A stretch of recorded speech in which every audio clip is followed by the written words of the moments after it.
नमस्कार. महाचर्चामध्ये मी मनाली दीक्षित तुम्हा सर्वांचं स्वागत करते. आजचा चर्चेचा विषय आहे इच्छा मरण.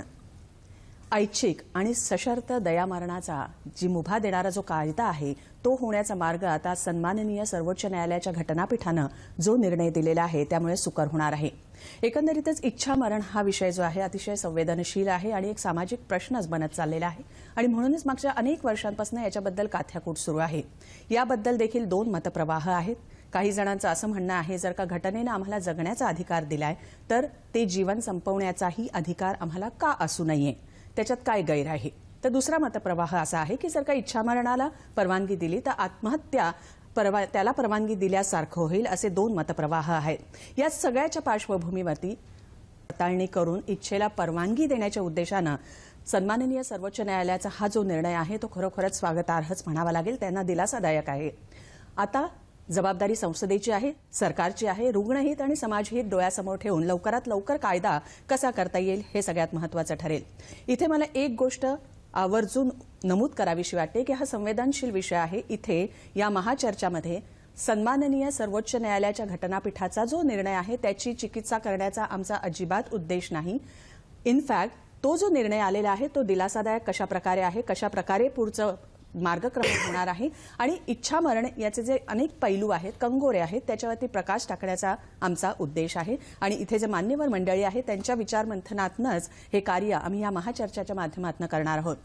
तज्ज्ञ मंडळी जी उपस्थित आहेत त्यांचं मी प्रथम स्वागत करते आणि त्यांची माहिती करून देते. सर्वप्रथम अण्णासाहेब टेकाळे, महाराष्ट्र ज्येष्ठ नागरिक महासंघाचे उपाध्यक्ष आहेत. त्यानंतर ॲडव्होकेट प्रदीप पाटीलजी, नंतर नौशाद उस्मान, सामाजिक कार्यकर्ता औरंगाबाद, नारायणजी लवाटे आणि इरावती लवाटे, ज्येष्ठ नागरिकांचे प्रतिनिधी म्हणून ते इथे उपस्थित आहेत. यांच्या बाबतीत एक मला सांगायचं आहे की 21 डिसेंबर 2017ला राष्ट्रपतींकडे त्यांनी दयामरणाची परवानगी देणारं एक पत्र पाठवलेलं आहे. त्याच्याबद्दल त्यांना उत्तर अपेक्षित आहे त्यांच्याकडनं. तेव्हा या सगळ्या तज्ज्ञांचं मी स्वागत करते आणि आता आपण चर्चेला सुरुवात करणार आहोत. हा जो इच्छामरणाचा जो मुद्दा जास्ती चर्चेला जातो तो म्हणजे ज्येष्ठ नागरिक जे आहेत त्यांची संख्या वाढत चाललेली आहे, त्यांच्या समस्या आहेत, मरणासन्न असलेले किंवा वार्धक्यामुळे जरा जर्जर झालेले आहेत.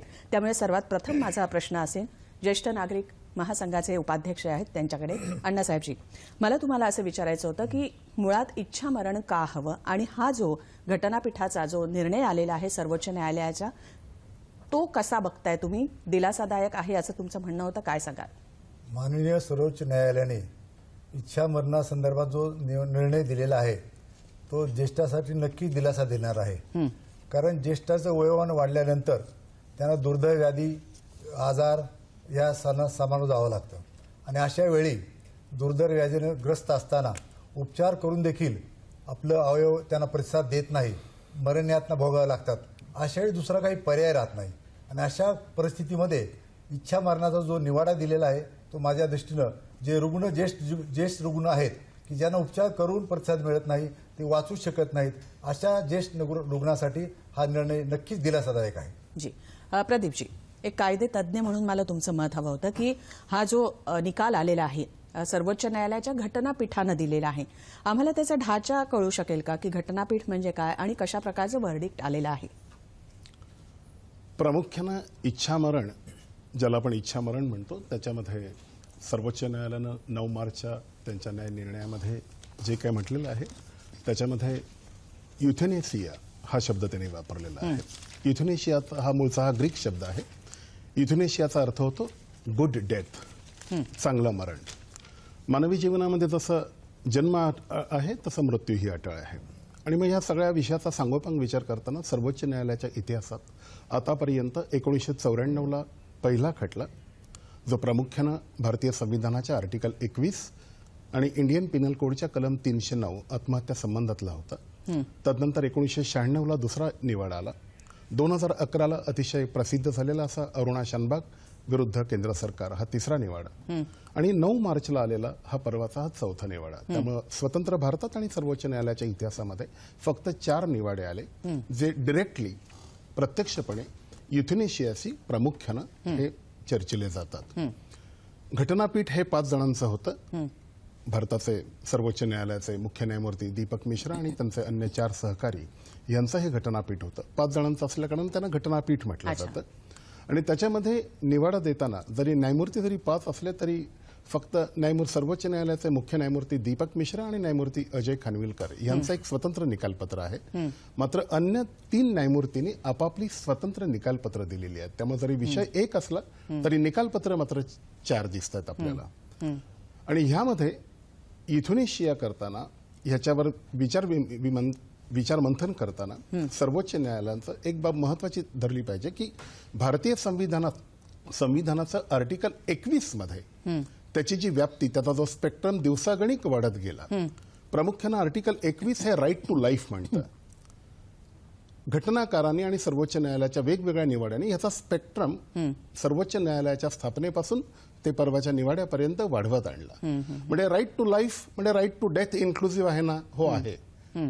ह्या संविधानापर्यंत आपलं सर्वोच्च न्यायालय जसं की फ्रीडम ऑफ स्पीच आहे. मला स्पीच नाही करायचं मग मी फ्रीडम ऑफ सायलेन्स घेऊ शकतो की नाही? हो घेऊ शकतो.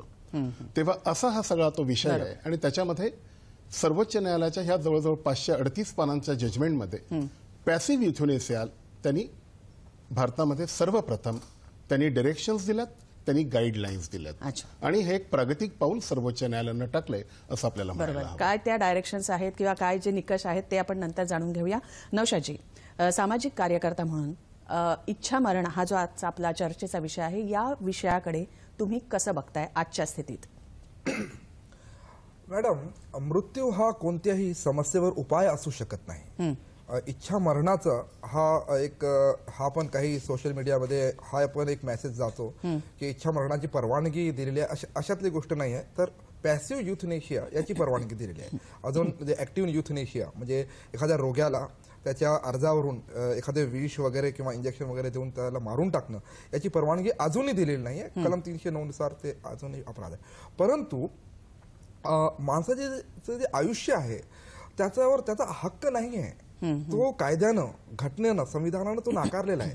कारण काय की एखादा कपडा आहे, एखादं घर आहे, ते तुम्ही बनवता म्हणून तुम्ही त्याचे मालक होता. परंतु तुम्हाला कुठं जन्म घ्यायचा आहे, केव्हा जन्म घ्यायचा आहे हे तुम्ही ठरवत नाही. म्हणजे तुमच्या जन्मावर तुमचं कॉन्ट्रीब्युशन, तुमचं योगदान नाहीये. त्याच्यामुळे तुमचं हे जीवन तुमचं नाहीये आणि तुमच्यावर जबाबदाऱ्या असतात. लेकरं असतात, पत्नी असते, आई वडील असते.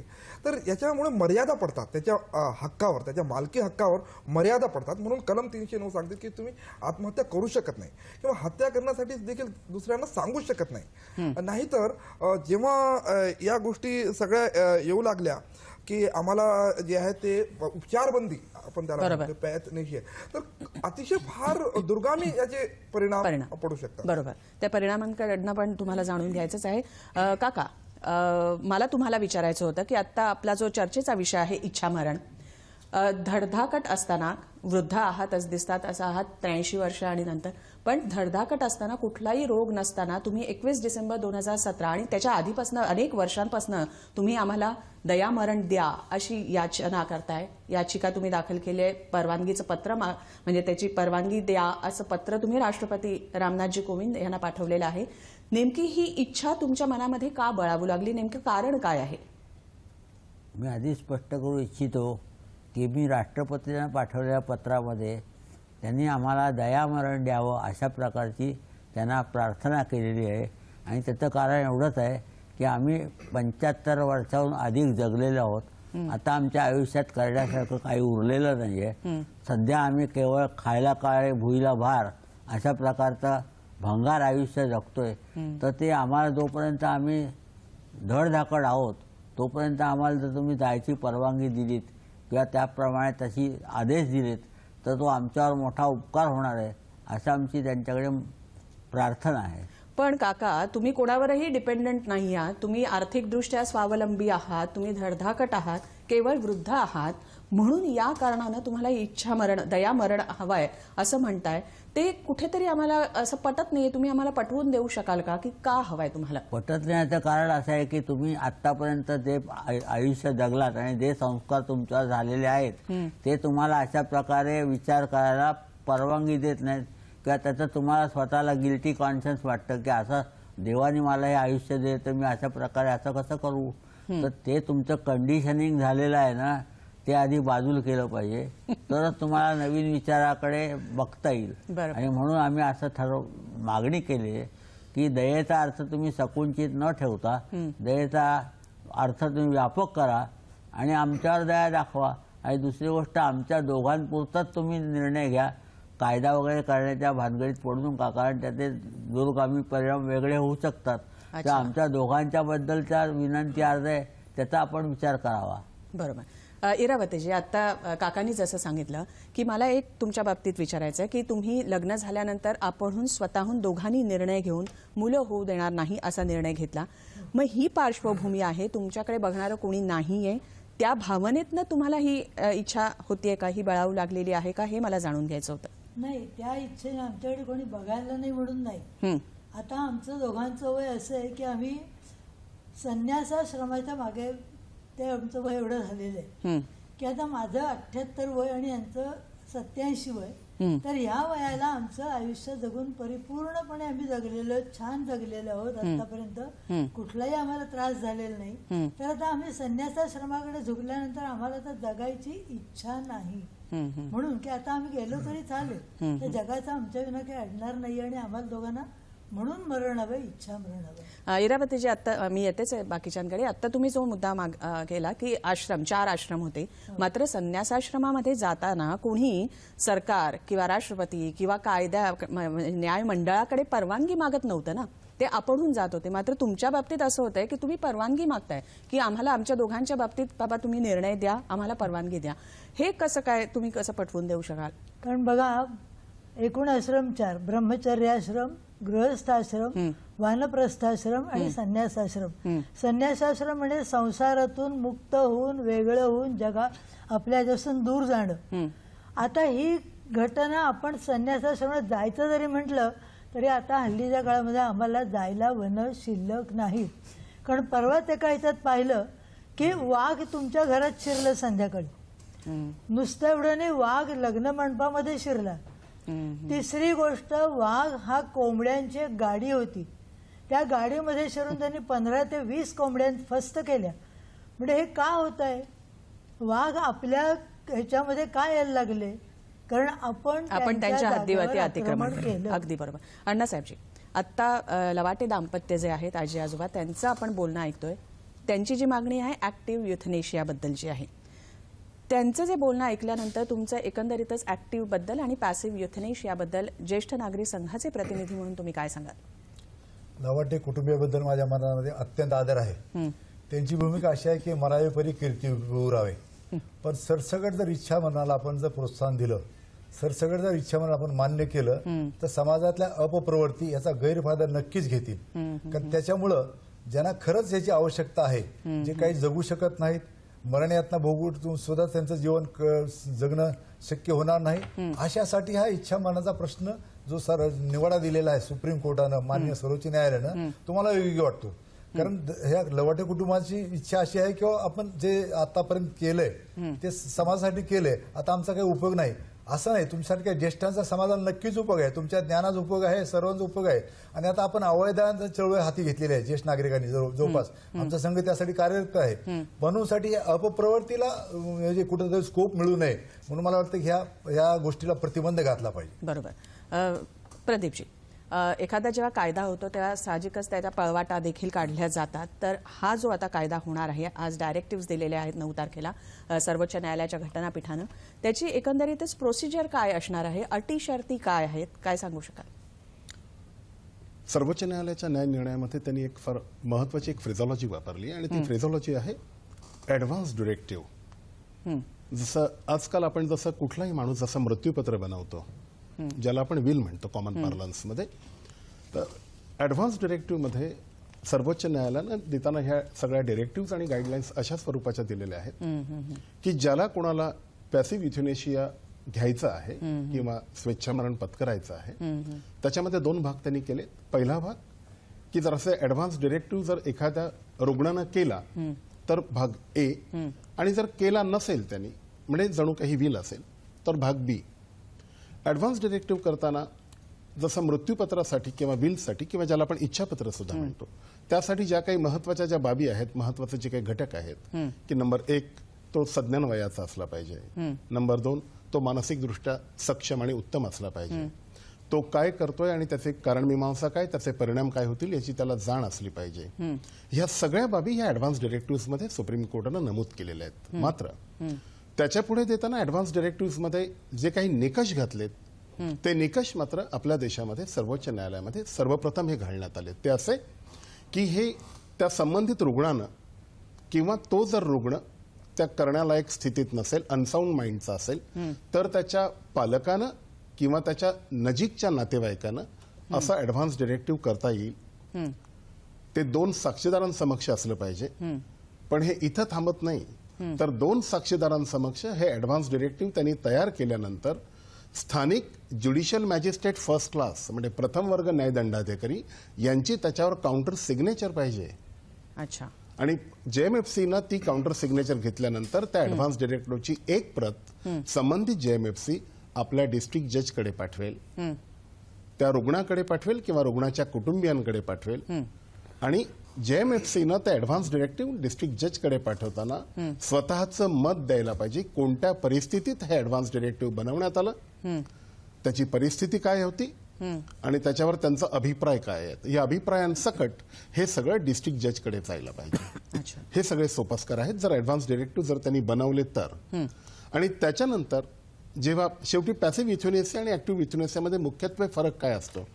ऍक्टिव्ह युथेनेसियामध्ये जेव्हा जो रुग्ण असतो त्या रुग्णाला लिथल इंजेक्शन दिलं जातं आणि त्याच्या जीवनाचा अंत केला जातो, ज्याला आपण ऍक्टिव्ह युथेनेसिया म्हणतो. पॅसिव्ह युथेनेसिया म्हणजे काय असतं की तो रुग्ण हा मृत्यूशय्येवर असतं, लाईफ सपोर्टवर असतो आणि सांगितल्यानंतर तो लाईफ सपोर्ट विड्रॉ केला जातो. त्यामुळे मुख्य भेद हा आहे की ऍक्टिव्ह युथेनेसिया म्हणजे काय आणि पॅसिव्ह युथेनेसिया म्हणजे काय. पण हे सगळं केल्यानंतर पुढचे जे सोपस्कार आहेत ते मात्र बऱ्यापैकी डिटेल्ड केलेले आहेत, बऱ्यापैकी सविस्तरपणे केलेले आहेत. मग त्याच्यामध्ये संबंधित हॉस्पिटलचं मेडिकल बोर्ड स्थापन करण्यात आलं. त्या मेडिकल बोर्डमध्ये संबंधित जो फिजिशियन असेल, त्यांचा जो हेड ऑफ द डिपार्टमेंट असेल, पेशंटला ट्रीट करणारा जो मुख्य डॉक्टर असेल तो डॉक्टर, अधिक 3 वेगवेगळ्या शाखांमधले डॉक्टर्स हे त्या मेडिकल बोर्डमध्ये असतील. बरं, मग त्या शाखामध्ये मेडिसिन शाखा असेल, सायकॅट्रिस्टची शाखा असेल, नंतर तुमची हार्टच्या संबंधितली शाखा असेल. हे केल्यानंतर त्याच्यामध्ये अटीपण अशा आहेत की ह्या 4 डॉक्टर्सचं जे हॉस्पिटल मेडिकल बोर्ड आहे त्यामध्ये कोणताही डॉक्टर हा किमान 20 वर्षाचा अनुभवी डॉक्टर हवा आहे. बरोबर. त्यामुळे ह्या सगळ्यानंतर अटी शर्ती घालून कुठेही याचा दुरुपयोग कसा होणार नाही याच्याकडे सर्वतोपरी सर्वोच्च न्यायालयानं खबरदारी घेतली. आपल्या या महाचर्चा या कार्यक्रमामध्ये क्षणभर विश्रांती घेतो, मात्र कुठेही जाऊ नका, पाहत रहा सह्याद्री वाहिनी.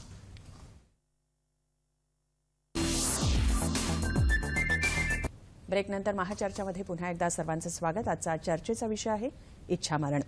काळानुरूप आजकाल आपण असं बघतोय की आम्हाला इच्छामरण हवंय असं म्हणणाऱ्यांची संख्या वाढत चाललेली आहे. नौशाजी, याच अनुषंगाने मला विचारायचं आहे की ही जी संख्या वाढत चाललेली आहे त्याचे दूरगामी परिणाम समाज मनावरती आणि सगळ्या समाजावरती कशा प्रकारे होणार आहेत.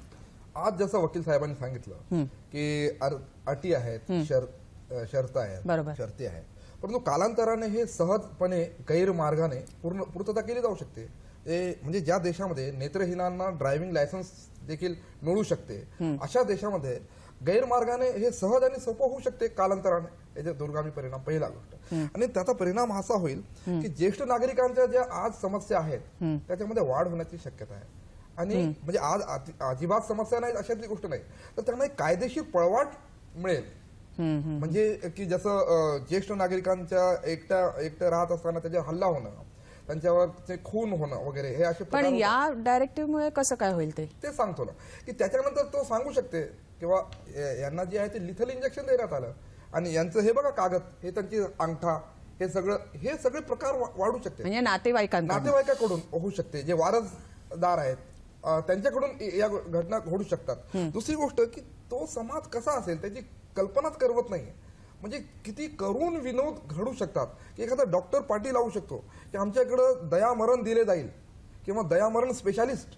म्हणजे तो मानवी समाज आपल्या भारतीय संस्कृतीच्या पार्श्वभूमीवर तो कसा समाज असेल की अशा प्रकारचं जे आहे तुम्ही ज्येष्ठ नागरिकांचं आणि जे अवमूल्यन होईल त्यांचं ज्येष्ठ नागरिकांचं, जसं काकांनी सांगितलंय लवाटे काकांनी की आम्ही भंगार झालोय असं त्यांना भावना निर्माण झाली आहे. म्हणजे ज्येष्ठ नागरिक ही जास्तीची एक गोष्ट आहे, ही अधोरेखित होईल ही गोष्ट आणि समाजामध्ये एक चुकीचा जो आहे तो मेसेज जाऊ शकतो त्याच्यामुळे की नाही. दुसरी गोष्ट की अवयवांची तस्करी किंवा नातेवाईकांनी सांगितलं की आमच्या नातेवाईकांना अर्ज केलेला आहे आणि त्याला लिथरने इंजेक्शन देऊन टाकलंय आणि दयावरून त्याला दिलं. अवयवांची तस्करी याच्यावर इंडियन एक्सप्रेस मध्ये एक हे होता फैजान मुस्तफा यांचा लेख. ते म्हणतात की हे गरिबाकडून होत नाहीये तर उच्च मध्यमवर्गीय आणि मध्यमवर्गीयांकडून ही मागणी होत आहे. तर असं होऊ शकतं की एखादा गरिबाचं इच्छा मरण हे झालं आणि त्याचे अवयव श्रीमंतांना दिले जातील. हे देखील होऊ शकते. म्हणजे अवयवांची विक्री देखील होऊ शकते. म्हणजे उद्या सोशल मीडियावर कोणी टाकू शकतो की मी इच्छा मरणचा अर्ज केलेला आहे, माझा अवयव अमुक अवयव इतक्या रुपयाला मी विकणारा वगैरे अशा प्रकारचं घातक जे आहेत त्या गोष्टींची आम्ही दारं उघडत आहोत. हे फार अतिशय म्हणजे दुर्गामी परिणाम. नौशादजींनी आता सर तुमच्याकडे मला विचारायचं, नौशादजींनी जो पहिला मुद्दा मांडला की याचा दुरुपयोग होऊ शकतो, याबद्दल तुमचं मत एक कायदेतज्ञ म्हणून मला जाणून घ्यायचं आहे. दुरुपयोग होण्याची भीती तर खचितच आहे. म्हणून आहे. अच्छा. खचितच आहे. बघा, पृथ्वी तळावर 210 देश आहेत. 1 जानेवारी 2018 रोजी युनोची सदस्य संख्या 193 आहे. अर्थात जगभरातल्या ह्या देशांमध्ये प्रामुख्याने जे 3 गटवारी येते, प्रगत देश आहेत, प्रगतिशील देश आहेत, अप्रगत देश आहेत. आजच्या घडीला संपूर्ण जगामध्ये 2002 मध्ये युथनेशियाला कायदेशीर रूप देणारा पहिला देश होता नेदरलँड्स. त्याच 2002 मध्ये दुसरा देश आला बेल्जियम आणि तदनंतर आला स्वित्झर्लंड. अमेरिकेसारख्या सुद्धा प्रगत देशामध्ये फक्त 4 राज्यांमध्ये पॅसिव्ह युथनेशिया अस्तित्वात आहे. जगातल्या अन्य कुठल्याही देशानं ऍक्टिव्ह युथनेशियाचा किंवा पॅसिव्ह युथनेशियाचा फॉर दॅट मॅटर अजून विचारही केलेला नाही. त्यामुळे हे सगळं जे काय हुसेनभाई जे म्हणाले की कायदेतज्ञ म्हणून तुम्हाला अशी भीती वाटते. आपल्यासोबत फोनवरती ऍडव्होकेट धनंजय माने देखील आहेत. धनंजयजी, महाचर्चामध्ये तुमचं स्वागत करते. आता प्रदीपजीने एक कायदेतज्ञ म्हणून त्यांचं मत मांडलं. एक कायदेतज्ञ म्हणून तुमच्याकडनंही मला जाणून घ्यायचं आहे की नौशादजींनी आता जेव्हा मी त्यांना विचारलं समाजमनावरती दूरगामी परिणाम काय होतील, तेव्हा त्यांनी पहिला मुद्दा सांगितलेला होता की त्याचा दुरुपयोग केला जाईल. याच्याबद्दल तुमचं मत काय आहे आणि एकंदरीतच ही जी प्रोसिजर आहे त्याच्यामध्ये वकिलांची भूमिका काय आहे? दुरुपयोग होण्याची शक्यता फार कमी आहे, कारण त्याला सेफगार्ड दिलेले आहेत खूप. आणि सेफगार्ड दिल्यामुळे त्या डॉक्टरांची कमिटी बसणं, त्या डॉक्टरांनी सर्टिफाय करणं आणि असे सेफगार्ड असल्यामुळे दुरुपयोग होण्याचं प्रमाण कमी राहील. दुरुपयोग होण्याची शक्यता पण कमी मला वाटते. आणि ही एकंदरीतच ही संपूर्ण जी प्रक्रिया आहे त्याच्यामध्ये वकिलांची भूमिका काय आहे? वकिलांची भूमिका म्हणजे हे कायदा सगळा समजावून देणे, काय जे परिणाम होऊ शकतील, नातेवाईक काय करू शकतील आणि सुलभ जसं सुखद मरण जे आहे, जसं अतुल गावंडेंनी म्हटलेलं आहे की आपल्याकडे जगावं हे कसं शिकवलं जातं, त्याचप्रमाणे मरावं कसं हे पण शिकवलं पाहिजे. की जसं क्वालिटी लाईफ पाहिजे आहे. आणि या प्रकरणामध्ये की टॉर्चर डेथ जो असतो की हॉस्पिटलमध्ये जर तुम्ही गेलात किंवा तुम्ही असं लिव्हिंग बिल केलं नाही आणि हे केलं तर टॉर्चर डेथला होऊ शकतो तुमचा. की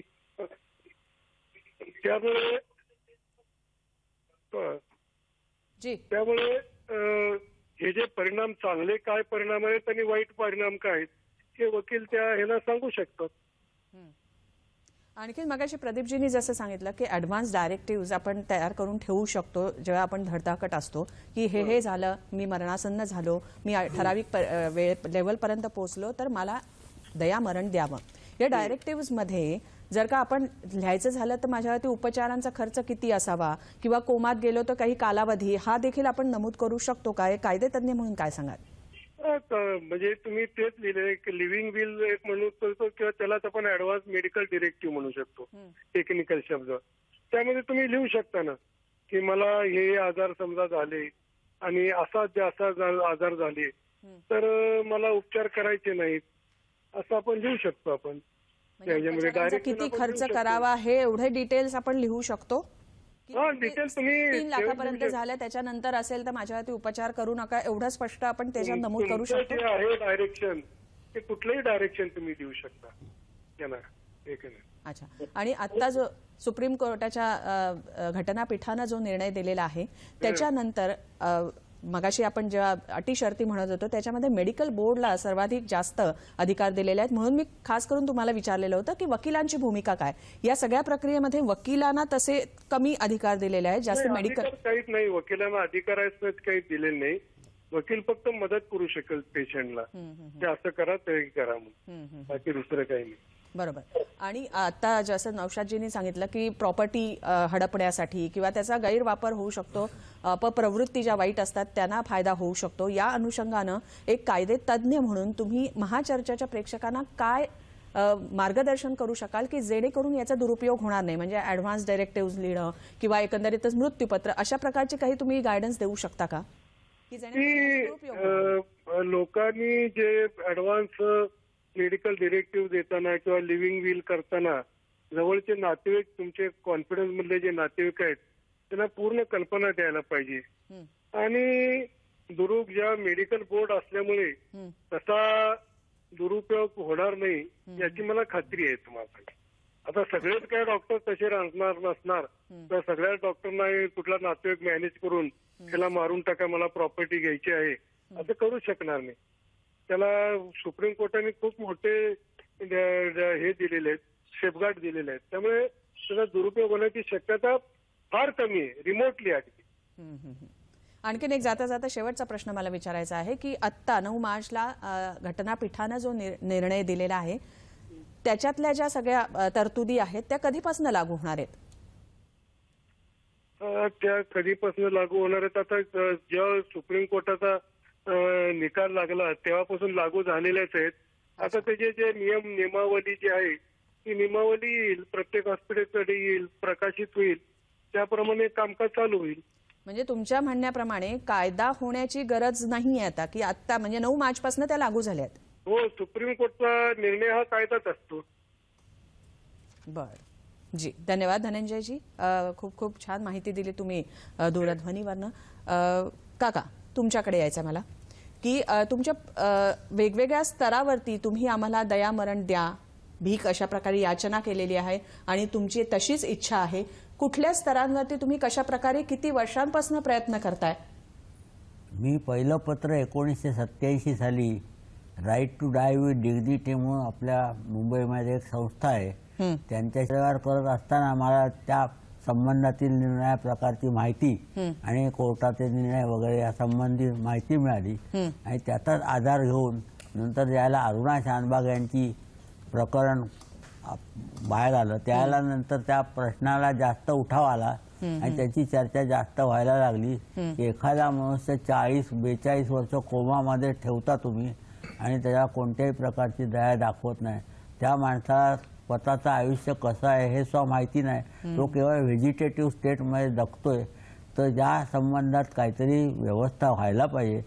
त्याची जे क्रौर्य आहे एखाद्या माणसाला तुम्ही इतके वर्ष जगवत ठेवणं, त्या दृष्टीने विचार होऊन नंतर आता ही परिस्थिती आली की सुप्रीम कोर्टाने योग्य तो निर्णय दिलेला आहे आणि त्या निर्णयाची अंमलबजावणी आता लवकरच सुरू होईल. पण माझं म्हणणं असं आहे की तुम्ही हे अर्ध काम केलेलं आहे, 50% काम झालेलं आहे. उरलेले 50% कामासाठी सुद्धा आपण काहीतरी पुढाकार घेतला पाहिजे आणि बिनीचे सैनिक म्हणून आम्ही दोघं जण त्यासाठी तयार झालेले आहोत की तुम्ही अशा प्रकारे आमच्या विनंतीचा विचार करा आणि आम्हाला काय तो निर्णय तुमचा 31 मार्चपर्यंत कळवा. जो काय असेल तो कळवा, आम्हाला काय आमचं मागणी मान्य करायची. पण तुम्ही हे जे पत्र लिहिलेलं आहे याचना करणारं, त्याचं उत्तर तुम्हाला काय अपेक्षित आहे की कसं कोणी राष्ट्रपती किंवा कुठलंही सरकार की हा आम्ही तुम्हाला परवानगी देतो इच्छा मरणासाठी, तुम्ही त्याचा अभ्यास करा. तुम्ही 10 लोकांना तुमचं सुप्रीम कोर्टाचं मत घ्या, लॉ मिनिस्ट्रीचं मत घ्या, जे कोणाचं तुम्हाला मत घ्यायचं असेल त्यांचं घ्या, पण आम्हाला उत्तर द्या. तुमचं नाही म्हणणं असलं तरी चालेल, पण उत्तर द्या. म्हणजे त्यांनी नाही, आम्ही हे सगळं सर्व आम्हाला माहिती आहे, नाही म्हणणारे आम्हाला माहिती आहे, पण तरी मग हा अट्टहास का? तरी सुद्धा आमचं म्हणणं असं आहे की आम्ही प्रयत्न केला, आम्ही तुमच्याकडे अर्ज केला, तर आम्हाला तुम्ही उत्तर देण्याची मेहरबानी तरी दाखवा, म्हणजे आम्हाला पुढे काय करायचं याच्याबद्दल विचार करता येईल ना. पण उत्तर येईपर्यंत आम्हाला काही बोलता येत नाही. म्हणजे तुम्हाला केवळ उत्तराची अपेक्षा आहे, ते नाही असलं तरी तुमच्याकडे देखील असणार हे मला माहिती आहे, पण तरी उत्तर द्या. इरावतीजी तुमच्याकडेही येणार आहे, मात्र क्षणभर विश्रांती घेतोय. पाहत राहा सह्याद्री वाहिनी. ब्रेकनंतर महाचर्चामध्ये पुन्हा एकदा सर्वांचं स्वागत. आजचा विषय आहे इच्छा मरण. आजच्या कार्यक्रमामध्ये दूरध्वनीवरती आपल्यासोबत डॉक्टर अविनाश सुपे आहेत, अधिष्ठाता KEM हॉस्पिटल मुंबई. अविनाशजी, महाचर्चामध्ये तुमचं मनपूर्वक स्वागत करते. अविनाशजींबद्दल एक आवर्जून मला त्यांच्याशी बोलण्याआधी सांगायचं आहे आमच्या प्रेक्षकांना की अरुणा शानबाग 1973 पासून 2015 पर्यंत KEMच्या एका छानशा त्यांच्यासाठी रूम तयार करण्यात आलेली होती. त्या रूममध्ये व्हेजिटेटिव्ह स्थितीमध्ये असताना अविनाशजी आणि त्यांच्या संपूर्ण टीमनी एखाद्या कुटुंबातला सदस्य असावा त्याप्रमाणे अरुणाजींचं इतके वर्ष अत्यंत मायेने आणि ममतेनं केलेलं होतं. त्याबद्दल खरोखरच तुम्हाला सर्व टीमला मुजरा आम्हाला महाचर्चाच्या माध्यमातून करायचा आहे. अविनाशजी, इच्छा मरण आजचा जो विषय आहे त्याच्याकडे तुम्ही कसं बघताय आणि अरुणा शानबागची केस याबद्दल त्यातनं काय तुम्हाला बोध झाला आणि इच्छा मरणाच्या संदर्भातले तुमचे विषय, तुमचे विचार आणि तुमची मतं कशी झाली आहेत? अरुणा शानबाग या विषयामुळे बऱ्याचशा इच्छा मरणाचा जो विषय आहे तो चर्चेत आला आहे आणि अरुणा शानबागच्या बाबतीत सुप्रीम कोर्टाने जो निर्णय दिला होता 2011 साली, तो जरी आमच्या रुग्णालयांनी मान्य केला नव्हता तेव्हा, तरी पण इच्छा मरणाचा जो विषय आहे तो त्याच्यामुळे चर्चेत आला. आणि पॅसिव्ह युथनेझिया, म्हणजे ज्याला आपण पॅसिव्ह साधारणतः एखाद्याला ऍक्टिव्ह नाही परंतु आपण एखाद्याला मरण त्यांनी जर करायचं असेल तर आता जो घटनेमध्ये जजेसनी आपल्याला जो निर्णय दिलेला आहे तो प्रथम त्याची चर्चा झाली आणि त्याच्यामुळे सुप्रीम कोर्टाने आता पुढे जाऊन जो त्या 5 न्यायाधीशांच्या खंडपीठाने जो निर्णय दिला आहे हा अत्यंत एक ऐतिहासिक असा निर्णय आहे. कारण आपल्या समाजामध्ये मरण या विषयावर पूर्वी चर्चाच करत नव्हते, पण आज आता बरेचसे वृद्ध आहेत किंवा जे व्यक्ती आहेत जे इच्छा मरण किंवा दयामरण या विषयावर चर्चा करतायत आणि त्याच्यामुळे मला वाटतं अरुणा शानबागच्या वेळी जरी तो निर्णय वापरला गेला नाही तरी आज आता त्याच्यामुळे बरंच जे चर्चा आहे आणि ती सगळी उघडी आली आणि त्याच्यामुळे लोकांच्या मनामधले जे विचार आहेत किंवा त्यांच्या ज्या प्रश्न आहेत त्याच्या वेळेला एक मोठी वाचा फुटली आहे माझ्या मते.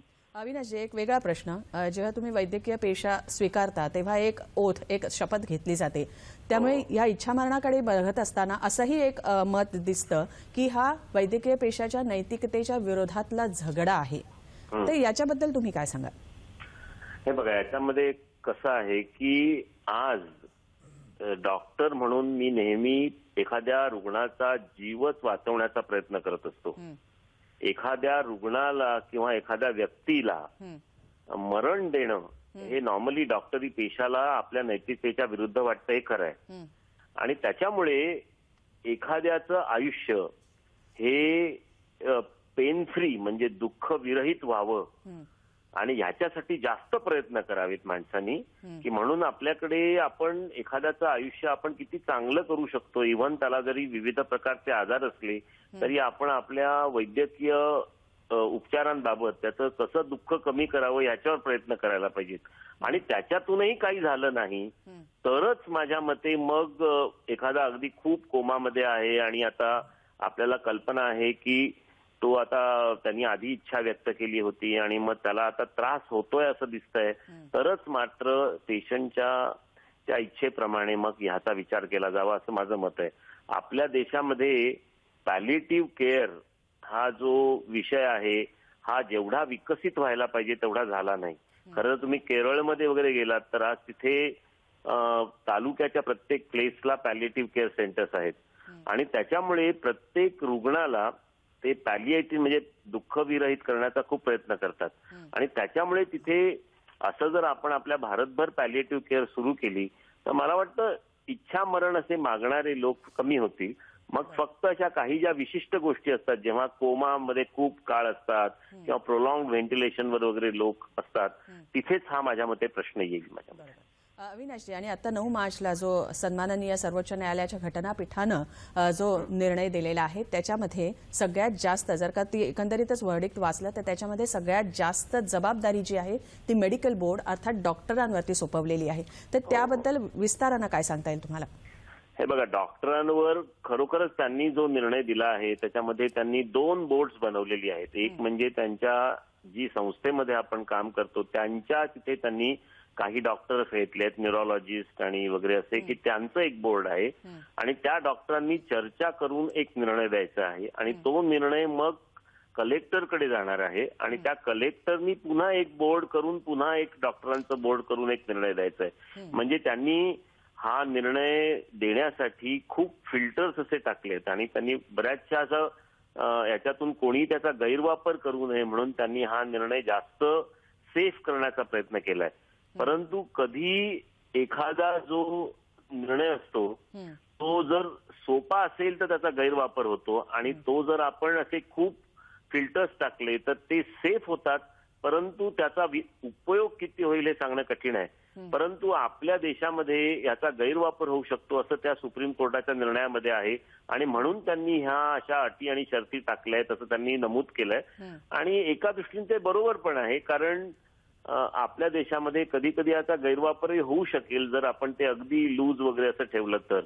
आता याचा विचार करताना ऑर्गन डोनेशनचा ज्यावेळी ऍक्ट 1994 मध्ये आला होता त्यावेळी सुद्धा मेडिकल बोर्ड आणि इन्स्टिट्यूशनल बोर्ड करून आपण आजही ब्रेन डेथ डिक्लेअर करतो आणि एका माणसाने करण्यापेक्षा जर त्याच्यामध्ये 3 किंवा 4 व्यक्ती असतील तर माझ्या मते त्या निर्णयामध्ये जास्त ट्रान्सपरन्सी येते आणि त्याच्यामुळे मग गैरवापर थांबतो. म्हणून कोर्टाने जे आता निर्णय दिलेले आहेत त्याच्यामध्ये त्यांनी हे जे फिल्टर्स टाकलेत ते सरकार किंवा ICMR यासारख्या ज्या संस्था आहेत किंवा काउन्सिल त्याच्यातून त्यांनी गाईडलाईन्स क्रिएट करतील किंवा याच्यातून एक नवीन लॉ क्रिएट होईल आणि त्याच्यामध्ये ही जी सगळी प्रोसेस आहे ती जर जास्त जरा सुकर झाली तर माझ्या मते याचा जास्तीत जास्त वापर होईल. आणखीन एक महत्वाचा मुद्दा की एवढ्या मोठ्या पद्धतीने जबाबदारी जर का वैद्यकीय पेशातल्या डॉक्टरांवरती टाकली तर तुमच्यासारखे निष्ठावंत जे आहेत डॉक्टर्स त्यांच्यासोबत काही अपप्रवृत्ती या वैद्यकीय पेशातही आहेतच, हे सगळ्यांना माहिती आहे.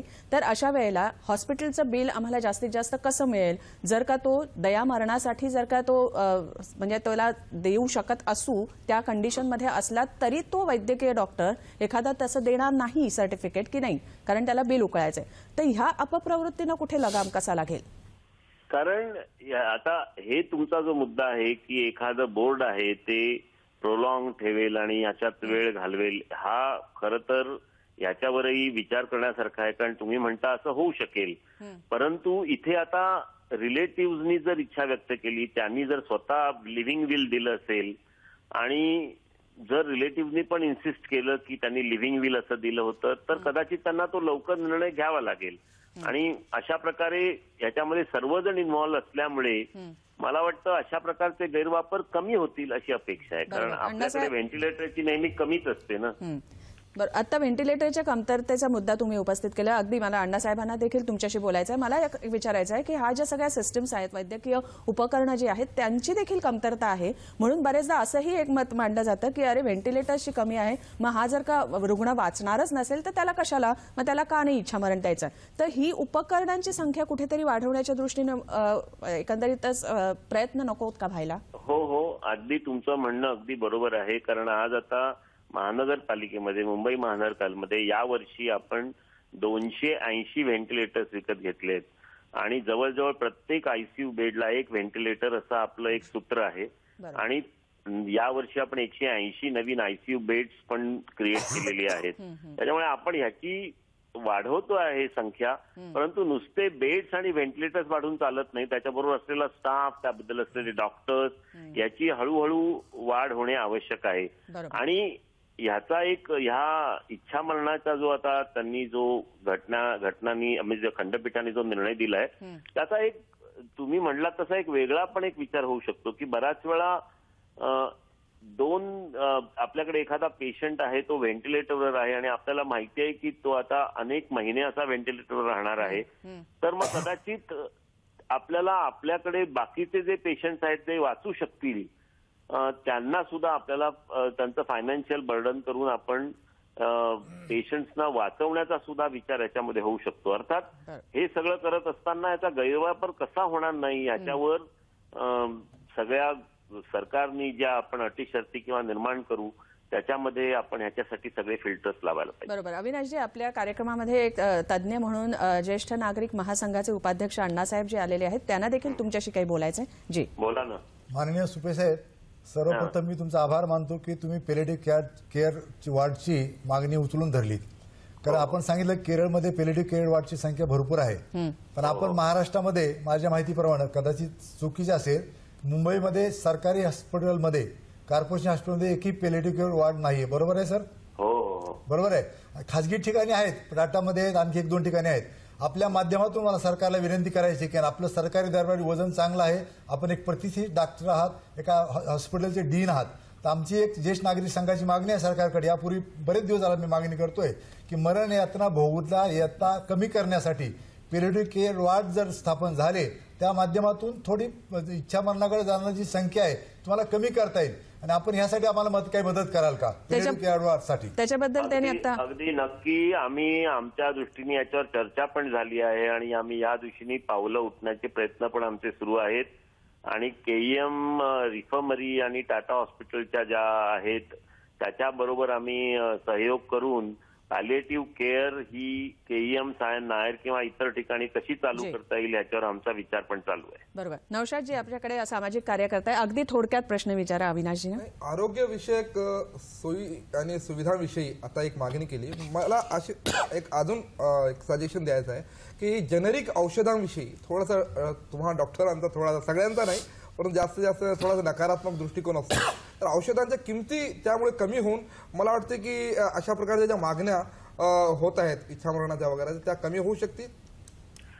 आता बघा, महानगरपालिकेमध्ये सगळी औषधं दिली जातात ती जेनेरिकच दिली जातात, पण जेनेरिक मध्ये सुद्धा 2 प्रकारची औषधं असतात. एक म्हणजे ज्यांची क्वालिटी मेंटेन्ड असते, ज्याला आपण WHO GMP सर्टिफाईड औषधं आहेत, त्यांची सुद्धा किंमत ब्रँडेड पेक्षा बरीच कमी असते, ती औषधं चांगली. जी GMP सर्टिफाईड नाहीत अशी जी जेनेरिक औषधं असतात ज्यांची किंमत अगदी कमी असतात ती घेऊ नयेत, कारण त्यांच्या क्वालिटी बद्दल आपल्याला नेहमी एक शंका असते. बरोबर. आणखीन एक मुद्दा अवयवांच्या तस्करी बद्दल नौशादजींनी मांडलेला, ती वाढेल. अगदी थोडक्यात काय सांगू शकाल की खरंच अशा प्रकारे मार्गक्रमण केल्यानंतर अवयवांची तस्करी वाढेल? नाही, कारण ह्या जो इच्छा मरणाचा जो कायदा आहे त्याच्यामध्ये आपण कुठेही त्यांना ऑर्गन डोनेशन करू देणार नाही. अच्छा. प्रदीपजी, तुम्हाला काही प्रश्न विचारायचा आहे वैद्यकीय पेशातले डॉक्टर म्हणून? एक नाही डॉक्टरांना मला काही विचार. बोला का अविनाशजी आहेत केईएमचे अधिष्ठाता, तुम्हाला त्यांच्याशी काही बोलायचं आहे? मला असं विचारायचं आहे की एवढा पैसा खर्च करून तुम्ही त्या रुग्णांना वाचवण्याकरता जो पैसा खर्च करता तो आपल्याकडे आहे का? आपल्याकडे आधीच पैशाची कमतरता आहे. अशा परिस्थितीत जो पैसा आहे तो तुम्ही चांगल्या कामासाठी वापरण्याऐवजी जे रुग्ण आज नाही उद्या मरणारच आहेत त्यांना जगवण्याची एवढी खटपट का करता? जी अविनाशजी, काय सांगाल? मला वाटतं असा आपण विचार करणं थोडंसं मानवतेच्या दृष्टीने थोडासा त्रासाचा असतो, कारण आपल्या घरातल्या व्यक्तीला जर असेल तर आपण काय निर्णय घेऊ त्यावेळी आपण ही रॅशनॅलिटी मेंटेन करू का हा प्रश्न असतो. त्यामुळे हे निर्णय खूप वैयक्तिक असतात आणि एखादी व्यक्ती असते किंवा एखादं कुटुंब असतं तो असं मरण पटकन स्वीकारतं किंवा काही जण असतात ते शेवटपर्यंत फाईट करत असतात. त्याच्यामुळे ह्या निर्णयामध्ये युजली डॉक्टर हा फक्त त्यांना मदत करू शकतो. तो काही दुसऱ्यांसाठी निर्णय घेत असतील तर त्यांना फक्त मदत करतो. दुसऱ्याचे निर्णय त्यांनी स्वतः घेऊ नयेत, कारण हा कसा हा वैयक्तिक निर्णय असतो, वैयक्तिक फॅमिलीचा निर्णय असतो, वैयक्तिक पर्सनचा निर्णय असतो. त्यामुळे एखाद्याला जर कॅन्सर बरोबर झगडायचं असेल किंवा त्याला झगडायचं असेल किंवा एखाद्या व्यक्तीला झगडायचं असेल तर त्याला दिलं पाहिजे. पण एखाद्याला म्हणत असेल की बाबा ठीक आहे, मी इथपर्यंत ट्रीटमेंट घेतो, याच्या पुढे तुम्ही मला ट्रीटमेंट करू नका, म्हणजे आपण ज्याला ऍडव्हान्स डिरेक्टिव्ह म्हणतो, तर त्यांचाही आपण मान राखला पाहिजे, त्यांच्या मताचा, आणि त्याप्रमाणे करायला पाहिजे. म्हणजे हा कसा आहे, हा जो निर्णय आहे हा वैयक्तिक आहे आणि आपण त्याचा आदर करायला पाहिजे. बरोबर. खूप खूप धन्यवाद अविनाशजी. तुम्ही दूरध्वनीवरनं खूप छान वेगवेगळ्या पैलूंवरती सविस्तरपणे या इच्छामरणाच्या विषयावरती प्रकाश टाकलात. खूप खूप धन्यवाद. हे होते केईएमचे अधिष्ठाता अविनाश सुपेजी. त्यांनी दूरध्वनीवरनं आपल्याशी संपर्क साधला. एकंदरीत त्यांच्या बोलण्यातनं असं होतं की वैद्यकीय पेशा म्हणजे मृत्यू अटळ असतोच, मात्र अटळता लक्षात घेऊन जर का उपचार थांबवता येत असतील तर ते दयामरणाच्या माध्यमातूनच होईल, मात्र वैद्यकीय पेशा त्याचा डिसिजन नाही घेऊ शकत. एक क्षणभर विश्रांती घेतोय महाचर्चामध्ये. कुठेही जाऊ नका, बघत रहा सह्याद्री वाहिनी. ब्रेकनंतर पुन्हा एकदा महाचर्चामध्ये स्वागत करते. अण्णासाहेबजी, मला असं विचारायचं, ज्येष्ठ नागरिक महासंघाचे वेगवेगळ्या शाखा आहेत, त्याच्या माध्यमातून जर का या विषयाबद्दल जनजागृती प्रबोधन झालं तर अधिकाधिक माहिती केवळ शहरी वृद्धांपर्यंतच नव्हे तर ग्रामीण भागापर्यंत देखील पोहोचवण्याच्या उद्देशानं तुमचा महासंघ काय करतोय? मॅडम, आपल्याला सांगण्यात आनंद होतो की आमच्या जवळपास महाराष्ट्रामध्ये 4000 ज्येष्ठ नागरिक संघ आहेत, त्याच्यापैकी 360 महिला संघ आहेत. आम्ही ग्रामीण पातळीवर भरपूर काम करत असतो. ज्येष्ठ बेटी बचाव, बेटी पढाव, जलसाक्षरता असे अनेक सामाजिक उपक्रम आम्ही ज्येष्ठ नागरिक राबवत असतो. आता हा जो इच्छामरणाचा प्रश्न आहे तो काही ज्येष्ठासाठी काही फायद्याचा विषय नाहीये. आम्ही ज्या ज्येष्ठ नागरिकाला म्हणजे मरण यातना भोगण्यात येऊ नयेत, त्या मरणासन्न असताना त्याला उपचार होऊन देखील काही फायदा होणार नाही अशासाठीच हा प्रश्न येणार आहे. कारण हा काहीच फायद्याचा प्रश्न नाही. पण तरी देखील आमच्या सरकारला विनंती आहे की ह्या मरण यातनेपर्यंत पोहोचण्यापूर्वी जे ज्येष्ठांना जे सोयी सवलती आरोग्याची मिळायला पाहिजे त्या दिल्या, तर ह्याकडे ज्येष्ठांचा बघण्याचा दृष्टिकोन सकारात्मक राहील, या बाबीकडे वळणार नाही. त्यासाठी आम्ही सामाजिक म्हणून, जबाबदारी म्हणून आम्ही आमच्या संघामार्फत नक्कीच जनजागृतीचं काम करू. बरोबर. प्रदीपजी, आणखी एक छोटासा मुद्दा पण अत्यंत महत्वाचा आहे की एखाद्या जर का डॉक्टरच्या मेडिकल बोर्डमधल्या एखाद्या पॅनलनी एखाद्या रुग्णाला जर का तो दयामरणाच्या लायक असला तरी सुद्धा परवानगी दिली नाही तर कुटुंबीय कुठे दाद मागू शकतात की नाही हा सगळा निर्णय आल्यानंतर? होय होय होय. परवाच्या निकालपत्रामध्ये त्या ज्या डायरेक्टिव्ह आणि गाईडलाईन्स आहेत त्यामध्ये 2 परिस्थिती उद्भवू शकते. एक, हॉस्पिटलचं जे मेडिकल बोर्ड आहे तेच मुळात दयामरणाची परवानगी नाकारू शकतं. अशा वेळेला त्या पालकांना किंवा त्याच्या जवळच्या नातेवाईकांना भारतीय संविधानाच्या आर्टिकल 226 खाली उच्च न्यायालयामध्ये रिट याचिका दाखल करता येऊ शकते. अच्छा.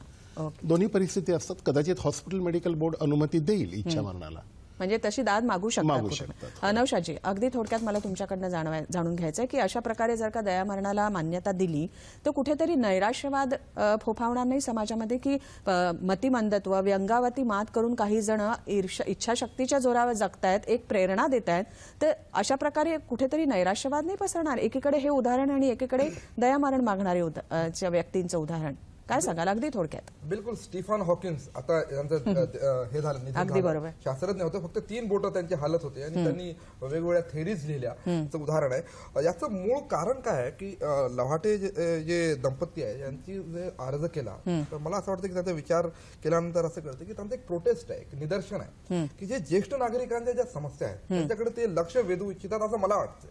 कारण त्यांचा त्रास नाही आहे सध्या, म्हणजे कोणत्या अल्लाच्या कृपेने ते म्हणजे सुदृढ आहेत. तर सिंगल कल्चर जे वाढतोय ना आजकाल, किंवा लग्नच करायचं नाही पहिली गोष्ट, आणि लग्न केलं तरी मुलंच नको, कमी मुलं वगैरे इथपर्यंत तरी एक विचार करता येईल किंवा त्याच्यावर वाद होईल, परंतु मुलंच नको, एक हे. दुसरी गोष्ट की सोशल मीडिया एवढं वाढलं की संवाद कमी झालाय आपल्या आजीशी, आजोबांशी, ज्येष्ठ नागरिकांशी. हे फार मोठं त्याचं कारण आहे. तिसरी गोष्ट की लव्हाटे दंपतीशी आमची जी जमात इस्लामी हिंद संघटना आहे त्यांचे कार्यकर्ते भेटले आणि त्यांनी सांगितलं की तुमच्याशी आम्ही संवाद साधू, आम्ही त्यांची मदत करू. तर त्यांनी पुनर्विचार करण्याचंही त्यांनी वचन दिलं होतं आम्हाला. त्याच्यावेळेस मला असं वाटतं की याच्यावर एक उपाय म्हणून एक सामाजिक कार्यामध्ये ज्येष्ठ नागरिकांनी आणि जे थोडेफार अपंग आहेत किंवा रोगी आहेत त्यांनी स्वतःला झोकून दिलं पाहिजे. तर एक आयुष्याला एक नवीन एक म्हणजे एक मकसद उद्देश त्याला मिळू शकते. कारण मृत्यू हे होऊ शकत नाही सोल्युशन. याच्यावर इब्राहिम झौक यांनी फार चांगलं सांगितलं की अब तो घबरा के कहते हैं की मर जाएंगे, मर के भी चैन न पाया तो किधर जाएंगे. मेल्यानंतरही समस्या जर तशाच राहतील तर काय फायदा. बरोबर. लवाटेजी, दोघांनी अगदी थोडक्यात तुम्हाला जाता जाता काय सांगायचं, नैराश्यवाद नाही फोफावणार अशा प्रकारे? मला वाटतं नैराश्यवाद वगैरे प्रश्नाचा प्रश्न येत नाही. आम्ही फक्त दोघांनी आमच्याबद्दलच फक्त मागणी केलेली आहे. सर्वांसाठी आम्ही मागणी करू शकत नाही, तो आमचा अधिकार नाही. फक्त आमच्याबद्दल तुम्ही निर्णय घ्या. इरावतीजी काय सांगाल? आम्ही जो स्वेच्छामरण पत्करतोय, कारण आमचे शरीर धडधाकट आहे. आमच्या सगळ्या अवयवांचं आम्हाला डोनेशन करायचं आहे.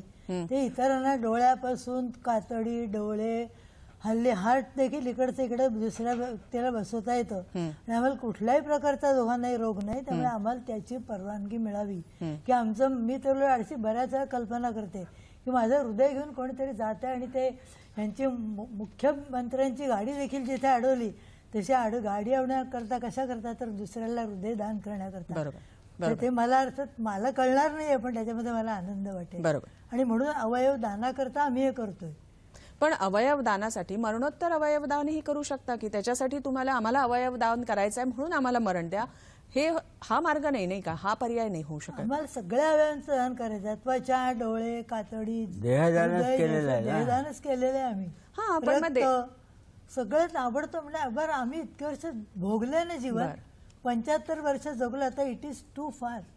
बरोबर. म्हणजे लवाटे दाम्पत्याचं खरोखर परखड आणि सडेतोड त्यांचं मत आहे. जाता जाता अण्णासाहेबजी, तुम्हाला महाचर्चाच्या माध्यमातून काही आमच्या प्रेक्षकांना इच्छा मरण या विषयावरती ज्येष्ठ नागरिक महासंघाच्या वतीने काही सांगायचं आहे का? सह्याद्री दूरदर्शनच्या माध्यमातून ज्येष्ठ नागरिकांना मला एक तर सुखाचा मंत्र द्यायचा आहे. आधा करो खाना, पाणी पिओ दुगना, चलना करो तिगुना, हसना करो चौगुना और आनंद बाटो सौगुना. क्या बात है. म्हणजे आत्ता जो आपण ही मान्यवर मंडळी आली त्यांच्या विचार मंथनातनं या सगळ्या इच्छा मरणाच्या विषयावरती चहू बाजूनी आम्ही एकंदरीत चर्चा करण्याचा प्रयत्न केला. खूप खूप धन्यवाद तुम्ही सगळे इथे उपस्थित राहिला त्याबद्दल.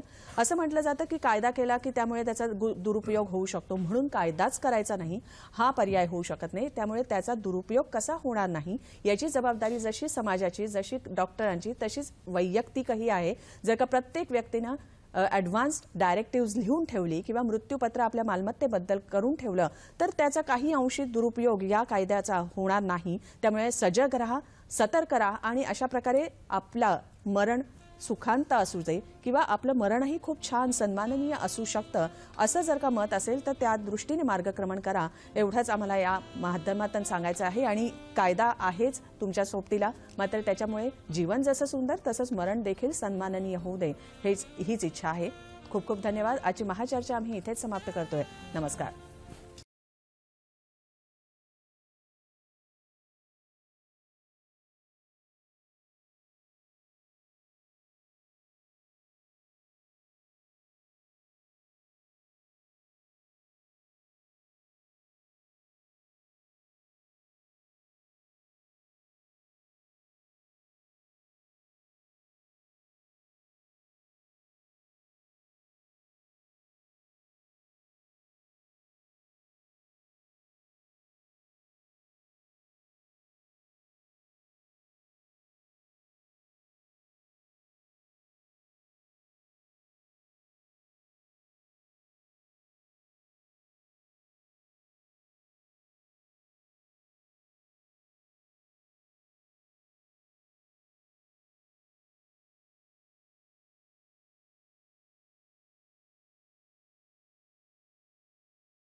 Thank you.